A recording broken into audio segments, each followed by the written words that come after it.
Okay guys, we're back looking at the farmhouse table. I've done some re-sawing of some beams, and here are the planks that I'm going to use for the top of the table. These are the ends, the breadboard ends they call them. These guys are both ends, and then the planks in the middle. This one's got a peg hole in it. I'm going to put a peg in that and fill that hole with the peg. I'll get that down a little bit more just so it sticks up a little bit, and then the epoxy will cover that when I do that. These have got a lot of nail holes in them, a lot of other things, a lot of markings. I think talked to my wife and we kind of decided on maybe wire wheeling the dirt off, but I still want to keep this color because the base is going to be kind of a honey colored, and then this will be have some gray to it and so forth. So now what I'm going to do is I'm going to get these cut to length. I'm actually going to probably take and join the breadboard ends to the end of the planks with a lap joint, in addition to Craig jig screws and glue, because I want this to be really held on solidly, because I know people are going to pick up the ends of the table or push down. So I don't want to just hang this on here with some screws on the end. I just don't like the idea of that. I want to do a little bit more, do a little lap joint on here. So that'll be some work to cut that all out, but no big deal. And then I got to clean up the edges a little bit to put them together. I'm not going to try to get this perfect edge joint here, but I do want to take out most of the gaps and make it so that I can glue it and screw it some and to connect it together. Plus I got to get my width down just a little bit.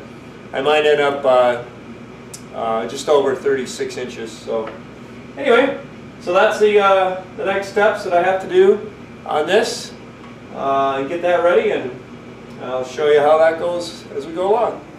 Alright, well hey guys, we're back, and with the tabletop, I have it upside down right now. I planed it down to about 1 5/8 inch thickness, roughly, and this is the bottom side. I only planed the bottom side because I want to leave the top side rough. And now what I want to do is I want to put these cleats on here to help strengthen the boards across. I'm going to Craig jig these joints together and probably glue them together with contractor's glue. But I also want to put these boards across here to help hold the tabletop together. And then I made rabbets in to the base where these will sit into. So that's also why I put the rabbet on here. Anyhow, so I got to lay that out and figure that out. One thing I thought I would do is, I know the dimensions of the table base. It's actually about 57 inches long, and actually it's 56 7/8 long. But and I don't know if you're familiar with how to find the two ends of something, but if you take, what I usually do, or was taught when I was in woodworking class in school, was you take the overall dimension of this, which is 85 inches, and you subtract the 57 inches that the table base is. So if it's 85 inches minus 57 inches, and then you get 28 inches, and divide that by 2, so it's 14 inches. So 14 inches from each end is where the table base would be. So that's the easiest way to figure out where the table base sits. So 14 inches from each end, square it up, do the same things on the sides, and then I can pretty much just determine where the table base is, and then I know where these cleats will fit into that. So that's what I'm going to do now, is to figure that out, lay that out on here, and then I can, because one of the things I want to do is I want to know where these things are going to be, so I don't have screws running into the screws. So I want to get around those with the carriage, Craig jig, and the screws from that. So I'll do that quick. Making sure my ends are even with each other along the end here. I have them all cut to length, the same length. So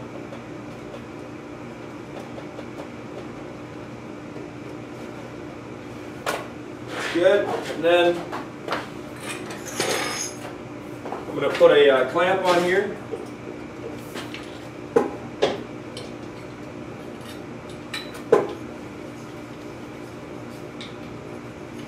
To draw this up a little bit. putting it out of my way for tape measuring and stuff too, so I'm doing it here.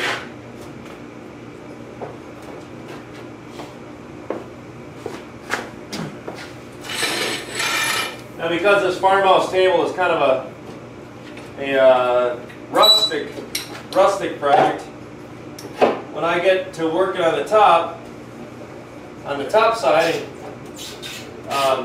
one reason I planed this bottom side was because I want the bottom side flat, but the top side can have some variances because I'm going to cover it with that epoxy cover. So that'll just hold that square now, so, or taunt. All right, check my ends again. This all looks good. This all looks pretty good here. All right, so 14 inches in the end. Oh, that was bright. There we go. Okay. 14 inches in from this end. And then I'm going to take and check this once. This should be 57 inches between these, or thereabouts. Right on. Yep. Okay. So,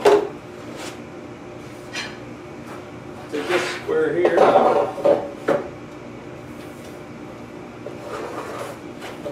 Place that in.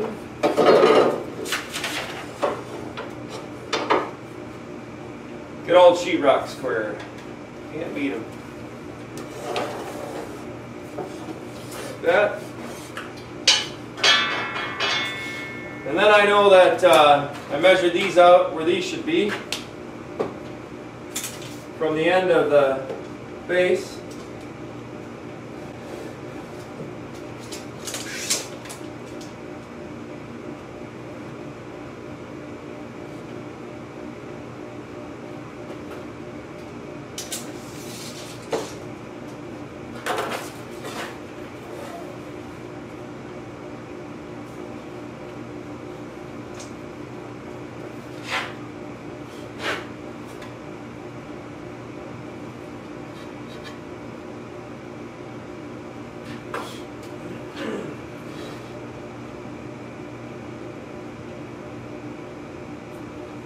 Just like that. That's what that should be. So anyway, I'll mark these on here.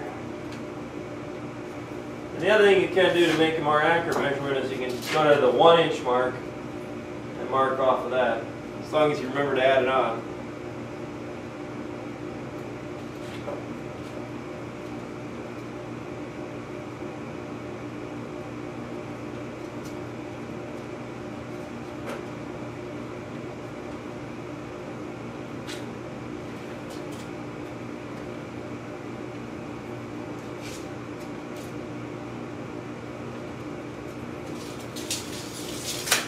Should be that.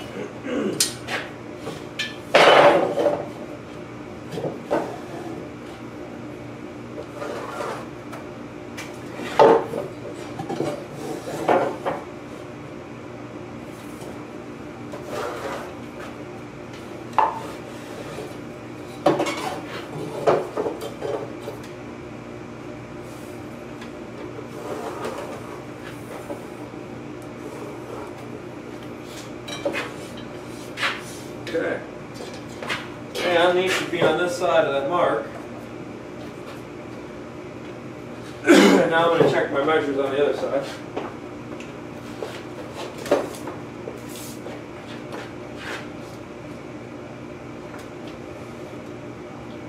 So 14 and 3/8, that one's on. 26 and 7, that one's off a little. 39 and a quarter. Yeah, that'll work. All right. So now I know where those boards will be, and so when I do laying out for my Craig jig, I also know where the tabletop is at, because I'm going to probably put the top onto the base with carriage bolts so that you can remove the top easy. And it just seems to me to be more stable that I'll put that on. I'll put the carriage bolts into the apron boards that go around, and then I think it'll be good and solid to the base, but it can easily be removed with a few carriage bolts instead of drilling carriage screws up. I'm not really sure that long term a little screw or a bunch of them wouldn't give out stench. So anyway, I kind of know where that's at. I'll try to avoid where my my aprons will be, and then I should be good. So now I'm going to lay out marks for the carriage jig and make marks and where I'm going to line those up, and then drill all those out, and I'll be ready to assemble this next level.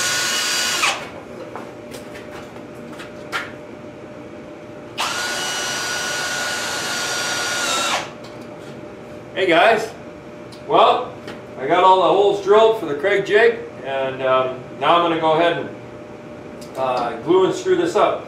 I'm using construction glue again, like before, and I'm going to put screws in here along this thing, so we'll get her all dialed in and go from there.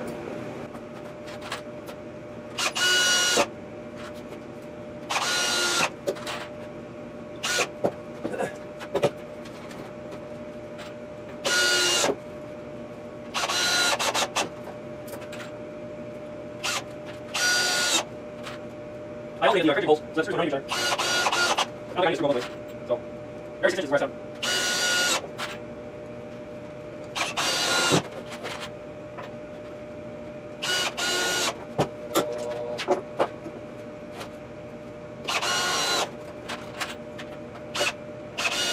My clothes are working on the drill. That's lower. Well, sometimes it's like longer if you want to.